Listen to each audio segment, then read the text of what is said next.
The rental market is out of control. My name is Matt. I'm a licensed real estate broker here in downstate New York. If you're looking to buy or sell real estate and you have no idea where to start, feel free to click the link in our bio for a free buyer consultation or seller consultation if you're looking to sell or buy in the New York City area, Long Island, or Westchester. We are eager to guide you home. What exactly is going on in the rental market here in downstate New York that's actually affecting Long Island and Westchester? And that has primarily started due to recent changes in New York City rental laws. Recently this year, New York City passed several tenant-related rental laws, including the Fair Act that changed the way that brokers assessed fees over to tenants as opposed to landlords who actually hired the broker during the rental process. It also slightly affected the rental screening process and protected tenants in regards to their criminal history, being that this cannot be used when considering the prospective tenant for their property. As a result, however, the FAIR Act, which stands for Fairness in Rental Expenses Act, which passed in June of 2025 this year, has been a common misconception by many prospective tenants who think that this law actually applies to the rest of New York State.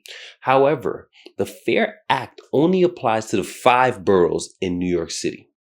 If you're not within the 5 boroughs, unfortunately, there is no laws that prevents a prospective tenant from not being assessed a broker fee from the broker that the landlord hired.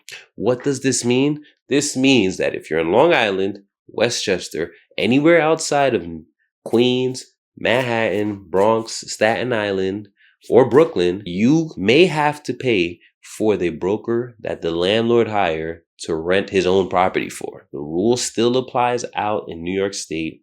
This rule specifically only targets New York City rental law. However, this does not mean that this law may not extend its way over to Long Island, upstate, depending on how favorable it is, and depending on the stats that are seen to be favorable for tenants, if the law shows that in a long-term effect. The reality is, guys, the rental market is still insane no matter where you are here in downstate New York. There is a low inventory of rental apartments as well as a low inventory of homes to purchase in downstate New York.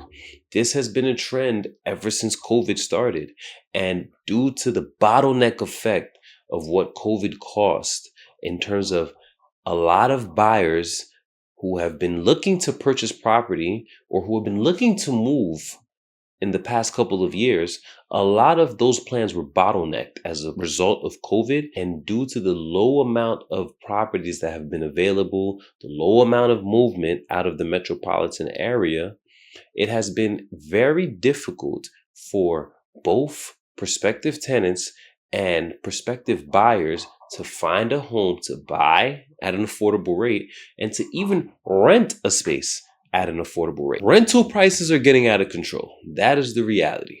One of my clients who just bought a home was paying upwards of $4,000 to rent a whole property here on Long Island. The average mortgage, if you do give 20% down or even maybe 10% down, can cost you approximately $5,000 if you have the down payment, if you're able to pay for the principal, interest, taxes, and everything else that's associated with home ownership, can cost you approximately $5,000 to own the home. We are starting to see less of the cost-saving effects that renting a property has historically had versus buying one.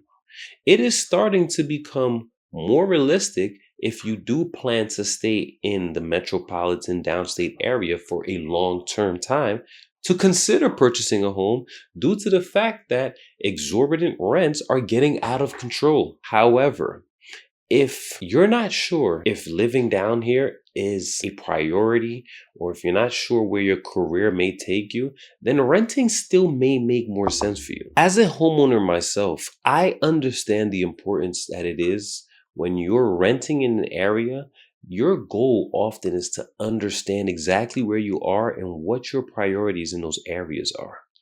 Do I want to be close to transportation? Do I need to be 30 minutes away from my job? Do I need to be 10 minutes away from my family? Do I need to be 5 minutes away from the beach?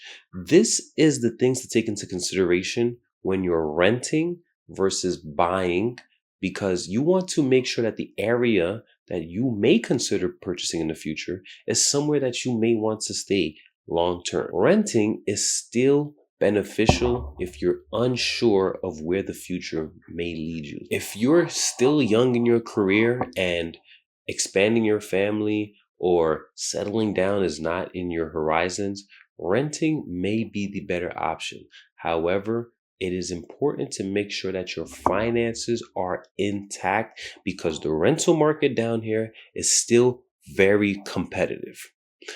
Many landlords, despite the laws that have passed by outside of New York City, are still looking for the best tenant and are still looking to mitigate the risks that are involved with renting your property to other people. So what does that mean? That means that you have to ensure that when you are in the market as a tenant looking for a property, make sure that your finances are aligned. Make sure that your job history has some type of consistency in it. Make sure that you have reserves in the bank. These are financial considerations that landlords look into when they're looking at your application to see if you'll be a good fit.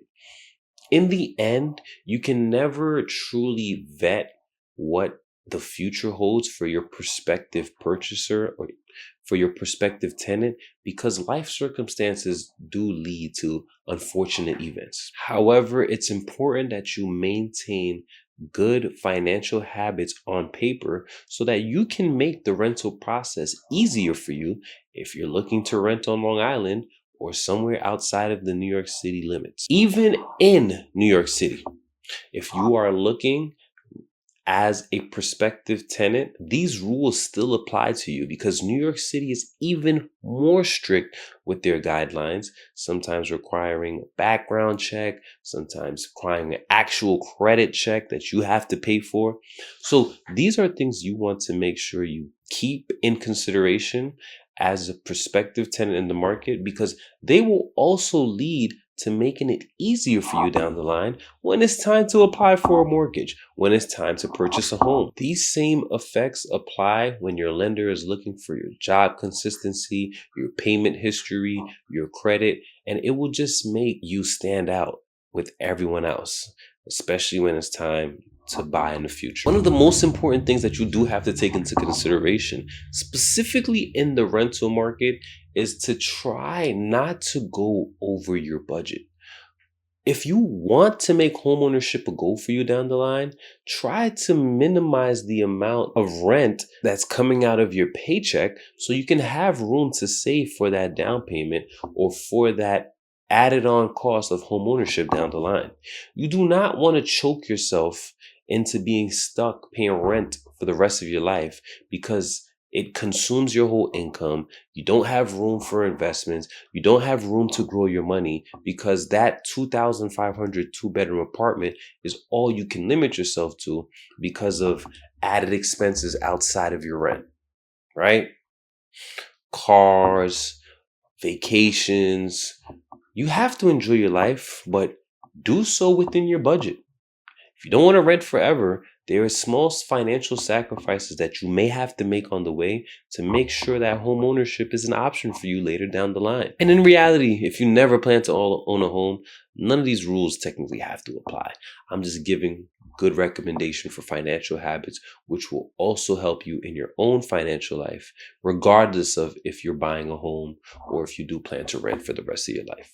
But not here to judge, right? I am a realtor. I'm always going to advocate for buying property, but it is not always in everyone's favor to own a home, specifically if you're unsure of where you want to settle down. Home ownership should be a long-term goal, and rental should be a short-term goal if you know what you're looking for in the area. As I've always advocated for in the past.